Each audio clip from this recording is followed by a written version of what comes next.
Don't worry, this video is spoiler free. I'm just going to be talking about the best way to play Persona 3.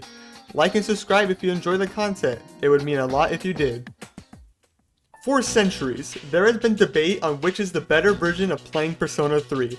The war was between Persona 3 FES and Persona 3 Portable.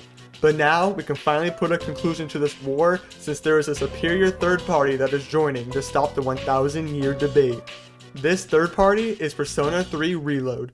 Just from the trailers alone, we can clearly see that this is going to be better than the two other versions of the game. But first, let's add some context to this war. The reason there was so much debate between these two is because of the changes in each one. They are very different ways to experience Persona 3. For Persona 3 FES, you're able to walk around as you could in Persona 4 and 5, but in combat, you are not able to control your party members. This is a big problem for people like me, where I always want to do everything on one day so that I can be the most efficient in time management and get every confidant to max in one playthrough.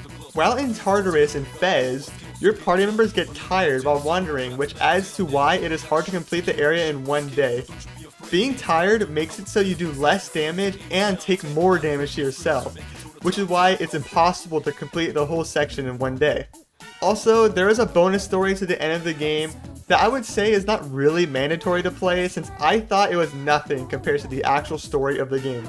Finally, there is only a male option to this game. You do not get to choose which gender you are able to play, just like in Persona 4 and 5, how you can only play male. In Persona 3 Portable, however, you are not able to walk around in the exploration. The movement is like if you were to play a point-and-click adventure game. While when you're in the cutscenes or talking to people, it is treated like a visual novel. But when you go actually into Tartarus, you are able to walk around just like you would be able to in every other version of the game. The best part of the portable version is how in combat, you are able to control your party members.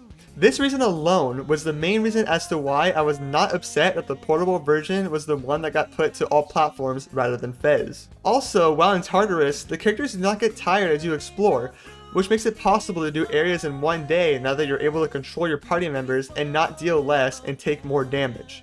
But what I find to be the worst part about playing the portable version, even though it's not that big of a deal, is how there are no anime cutscenes in the portable version of the game.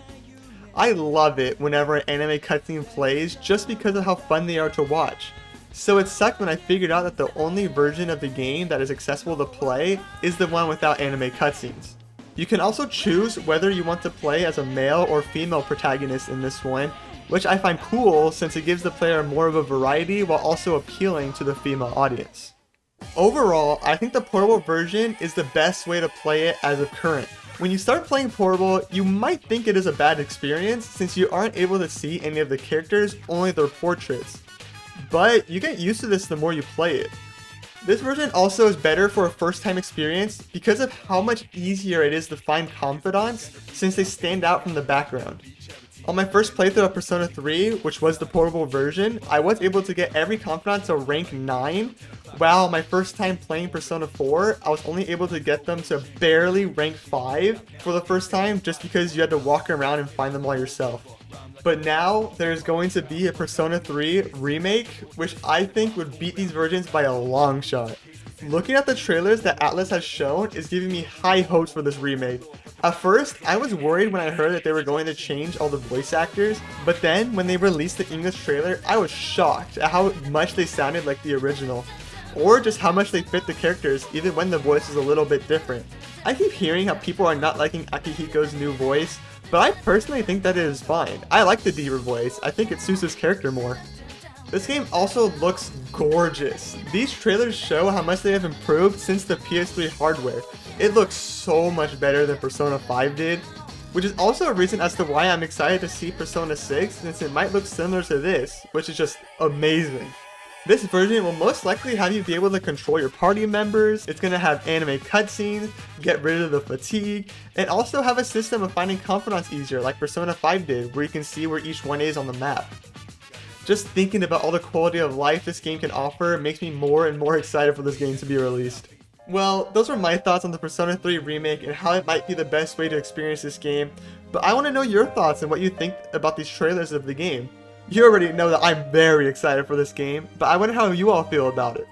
Thank you so much for watching this video. If you enjoyed it, make sure to like the video. If you enjoyed this content, then make sure to subscribe. It would mean a lot to me if you did. And I will see you all in the next video. Bye bye!